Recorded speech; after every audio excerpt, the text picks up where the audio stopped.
الحمد للہ رب العالمین والعاقبۃ للمتقین والصلاة والسلام علی سید الانبیاء والمرسلین وعلى آلہ واصحابہ الطیبین الطاہرین اما بعد فاعوذ باللہ من الشیطان الرجیم بسم اللہ الرحمن الرحیم لکل امرئ منہم یومئذ شأن یغنیہ صدق اللہ العظیم الصلاة والسلام علیکہ یا رسول اللہ الصلاة والسلام علیکہ یا حبیب اللہ الصلاة والسلام علیکہ یا نبی اللہ الصلاة والسلام علیکہ یا نور اللہ وعلی آلک واصحابک یا حبیب اللہ صلی اللہ تعالی علیہ وسلم۔ میرے پیارے آقا صلی اللہ تعالی علیہ وسلم کے پیارے دیوانوں، ہم اور آپ اس وقت بڑی مصروف ترین زندگی گزار رہے ہیں۔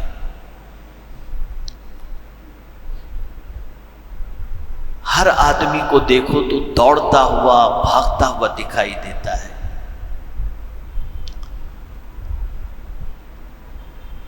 اور کسی سے کچھ کہو بھی تو وہ کہتا ہوا دکھائی دیتا ہے حضرت ٹائم نہیں ہے میرے پاس، اور اتنے ٹائم کی قلت ہو گئی کہ کچھ لوگ تو بمشکل تمام نماز پڑھتے ہیں اور جہاں سلام پھیرا تو پہلے موبائل، کسی کا میسج تو نہیں۔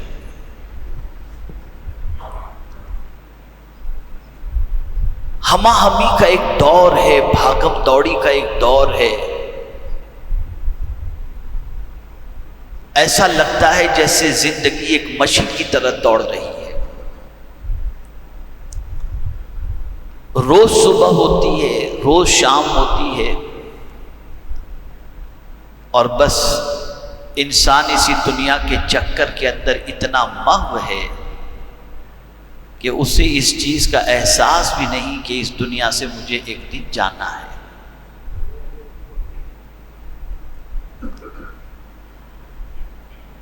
ابھی میں کم و بیش 10-12 روز کے لیے افریقہ کے دورے پر تھا، 3 روز پہلے ہی حاضر آیا۔ میں ایتھوپیا میں ایڈیس ابابا لانچ کے اندر بیٹھا ہوا تھا، ایک خیال آیا میرے ذہن میں کہ ذرا دیکھو اتنے لوگ بیٹھے ہیں کیا کر رہے ہیں۔ آپ کو حیرت ہوگی کہ ساتھ میں بیٹھے ہیں لیکن مجھے کوئی ایک دوسرے سے بات کرتا ہوا دکھائی نہیں دیا۔ کوئی لیپ ٹاپ پہ لگا ہے، کوئی آئی پیڈ پہ لگا ہے، کوئی موبائل پہ لگا ہے۔ میں نے کہا یا اللہ، یہ اتنی اجنبیت کہ قریب بیٹھ کر کے بھی انسان ایک دوسرے سے بات نہیں کر پا رہا۔ یہ ہماری زندگی بن چکی ہے، اور یہ حال صرف وہاں کا نہیں ہے، آپ اپنے گھروں میں دیکھ لیجئے نا، بیوی اپنے موبائل پر لگی ہے، بچے اپنے موبائل پر لگے ہیں، شوہر اپنے موبائل پر لگا ہوا ہے، کسی کو ایک دوسرے سے بات کرنے کی فکر نہیں ہے۔ ایک عجیب سچویشن انسان کی بن چکی ہے، بالکل مشینی زندگی بن گئی۔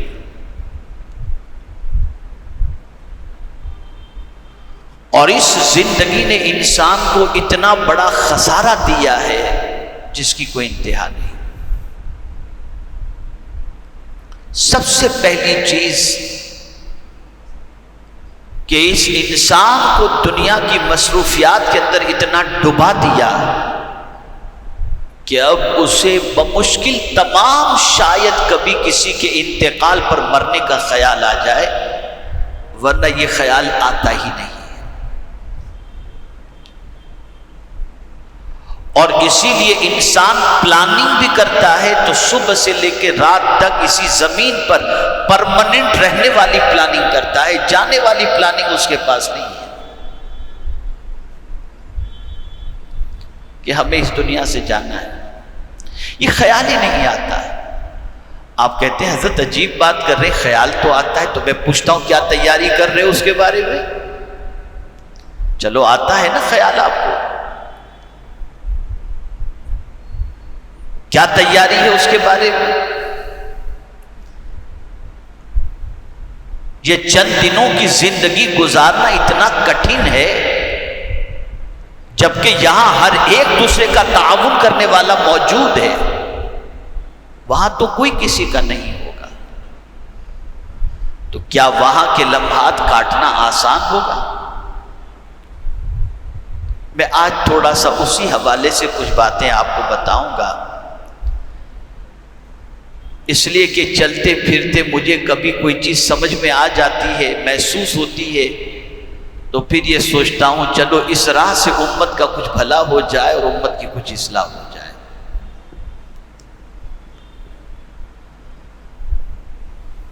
اس دن کی سچویشن یہ ہوگی قیامت کی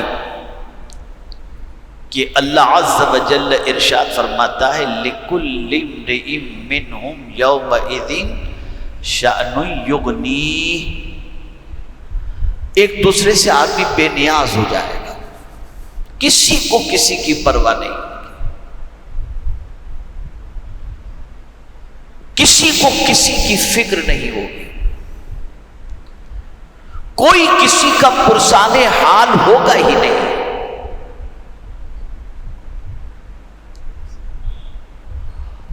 اور اگر تھوڑا سا بڑھ کر کے عرض کروں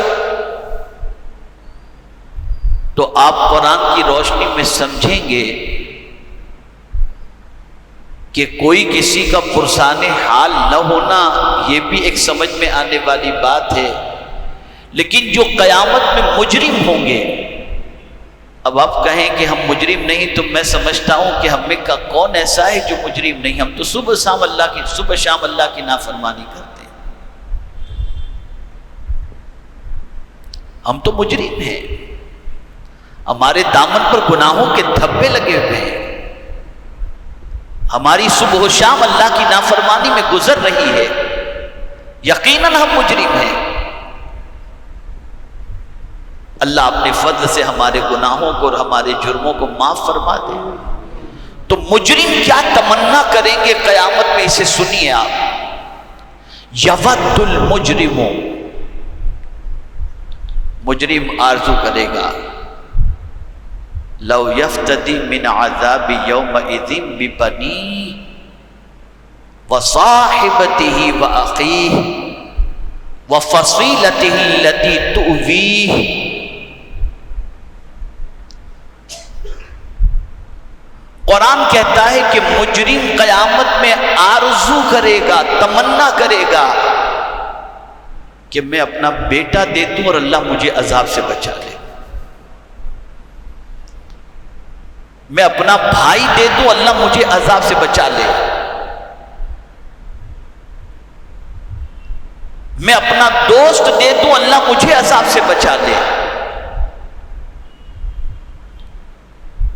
بلکہ آگے قرآن کہتا ہے وہ تمنا کرے گا سارے انسانوں کو بھلے جہنم میں ڈال دیا جائے مجھے اللہ بچا لے۔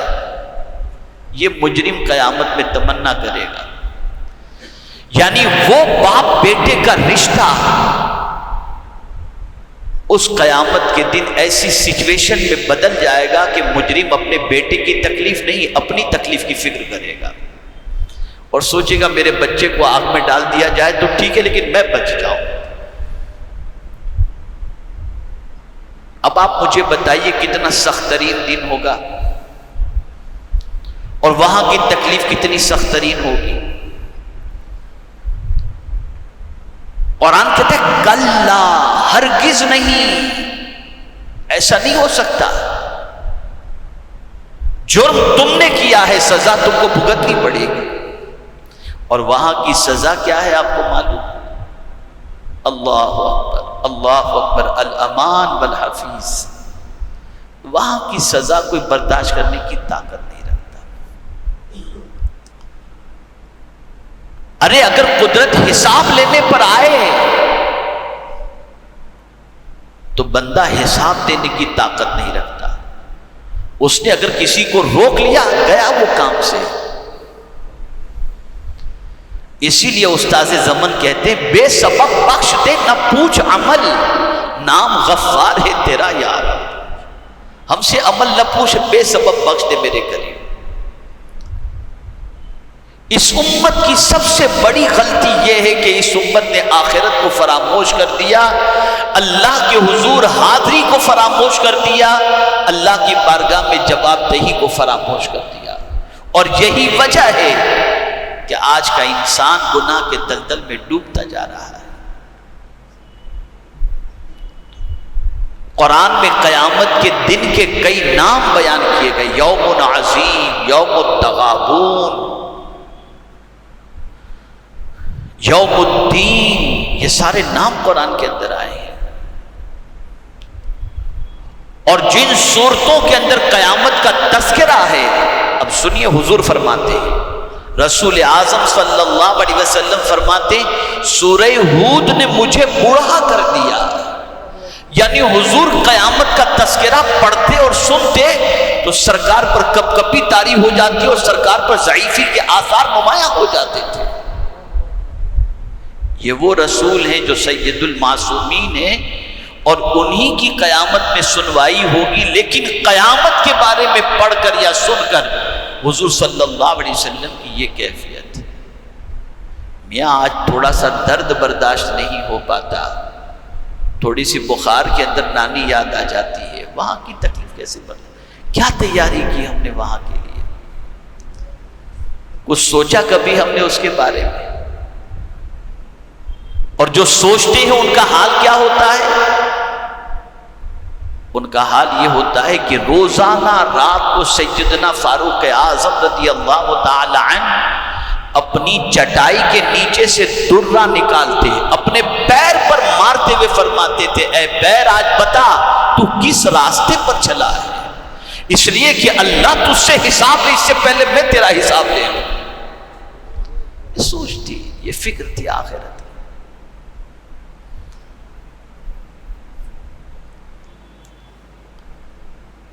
لیکن قربان جائیے میرے آقا صلی اللہ علیہ وسلم کی عظمت پر کہ اپنی امت کا غم حضور کو اتنا ستاتا کہ ولادت سے لے کر ظاہری طور پر پردہ فرمانے تک حضور اپنی امت کے لیے دعا کرتے رہے، مغفرت کی دعا کرتے رہے. اور حضور صلی اللہ علیہ وسلم یہی چاہتے رہے کہ بس میری امت کی بخشش ہو جائے. تو حضور صلی اللہ علیہ وسلم نے ایسے اعمال بتائے جس کی وجہ سے اس قیامت کے دن اللہ عز و جل گھبراہٹ سے محفوظ و مامون رکھے. تو میں آج صرف آپ کو اس قیامت کے دن کے حوالے سے اور وہاں کی سختی کے حوالے سے مختصراً عرض کر کے گفتگو ختم نہیں کروں گا. میں یہ بھی بتاؤں گا کہ اس دن اگر گھبراہٹ سے بچنا ہے تو کیا کرنا چاہیے، کیا کرنا چاہیے. تو رسول اعظم صلی اللہ علیہ وسلم نے فرمایا ثلاثۃ، تین لوگ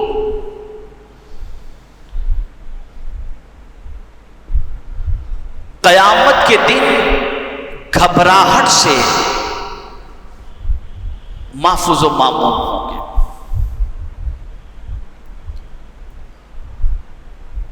اور یہاں تک فرمایا رسول اعظم صلی اللہ علیہ وسلم نے کہ جب ساری مخلوق کا حساب ہو رہا ہوگا تو یہ 3 قسم کے لوگ مشک کے پہاڑ کے اوپر آرام سے بیٹھے ہوں گے،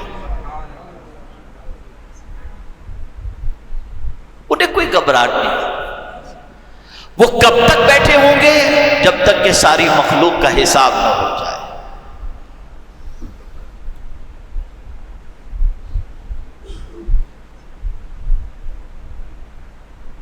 پہلا وہ شخص، رسول اعظم صلی اللہ علیہ وسلم فرماتے ہیں جو اللہ کی خوشی کے لیے قرآن کی تلاوت کرے۔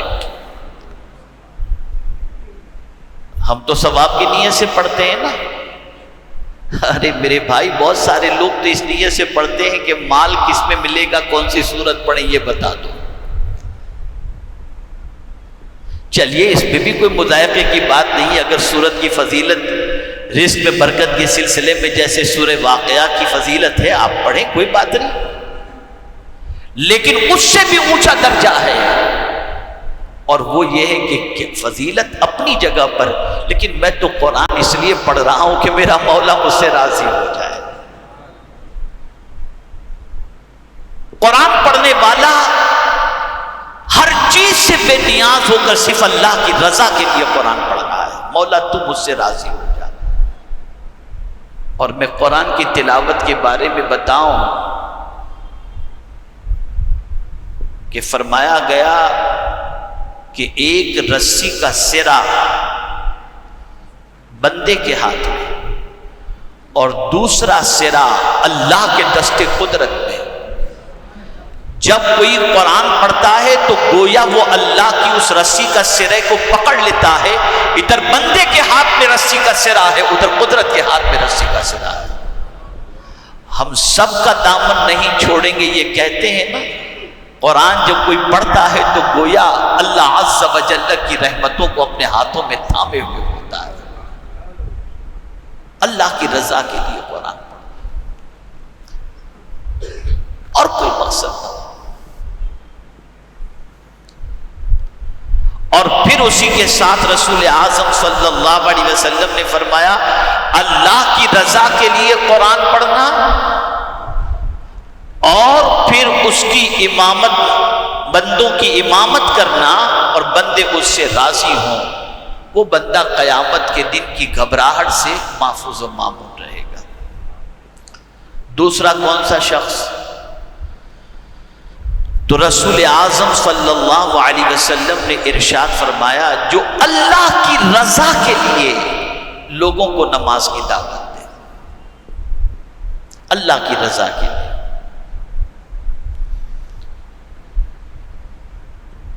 جب کوئی اللہ کی رضا کے لیے نماز کی دعوت دے، اللہ کو خوش کرنے کے لیے، تو اللہ تعالیٰ اسے بھی قیامت کی گھبراہٹ والے دن سے محفوظ و معمون رکھے گا۔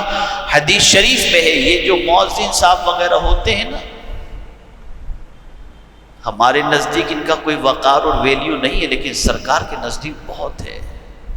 آقائے کریم صلی اللہ علیہ وسلم فرماتے ہیں کہ قیامت میں لوگوں کے درمیان کچھ ایسے بھی لوگ ہوں گے جن کی گردنیں اونچی ہوں گی اور وہ پہچانے جائیں گے۔ پوچھا گیا حضور وہ کون لوگ ہوں گے؟ تو سرکار نے فرمایا وہ میری امت کے مؤذن ہوں گے جو لوگوں کو نماز کے لیے بلاتے ہیں۔ یہ حضور نے فرمایا۔ تو اللہ کی رضا کے لیے نماز کے لیے بلانا، اور تیسرا وہ شخص جو اپنے رب سے اور اپنے غلاموں سے معاملہ درست رکھے، رب سے بھی معاملہ اچھا رکھے اور اپنے غلاموں سے بھی معاملہ اچھا رکھے، اپنے ماتحت والوں سے بھی معاملہ اچھا رکھے۔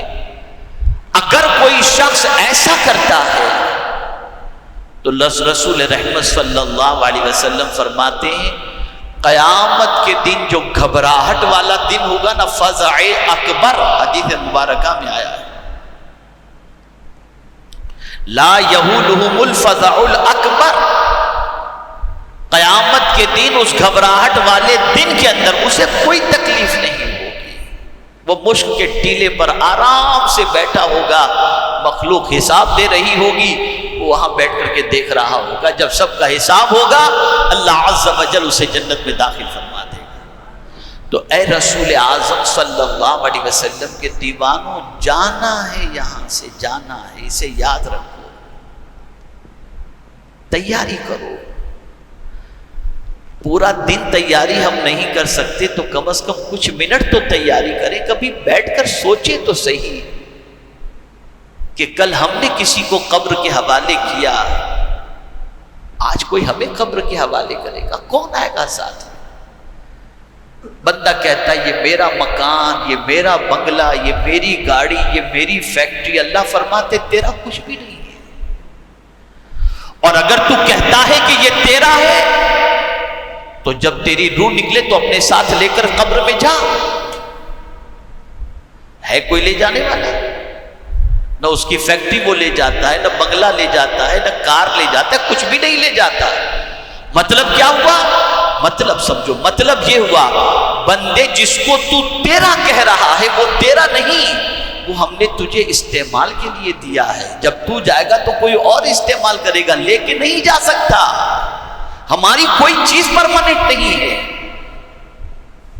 تو اس غفلت سے باہر نکلو اور وہ چیز جو قبر میں ساتھ آنے والی ہے اس کی تیاری کرو، اس کے لیے وقت نکالو تاکہ قبر بھی بہتر ہو اور حشر بھی بہتر ہو۔ اور اگر یہ نہیں کیے تو کوئی ہمارے کام آنے والا نہیں۔ بس ایک آخری بات عرض کر دوں، آپ اپنے مرنے والے ماں باپ کی قبر پر کتنی مرتبہ جاتے ہیں، کتنا یاد کرتے ہیں کہ آپ کی اولاد آپ کو یاد رکھے؟ آپ بھی تو بیوی بچوں میں مصروف ہو گئے۔ جب آپ اپنے ماں باپ کو مرنے کے بعد یاد نہیں رکھے تو اپنی اولاد کے بارے میں کیا امید رکھتے ہیں آپ؟ تھوڑا سمجھو، تھوڑا سنبھلو، اور اتنے بھی دنیا میں نہ ڈوب جاؤ کہ اللہ کی بارگاہ میں حاضری کا خیال ذہن سے نکل جائے۔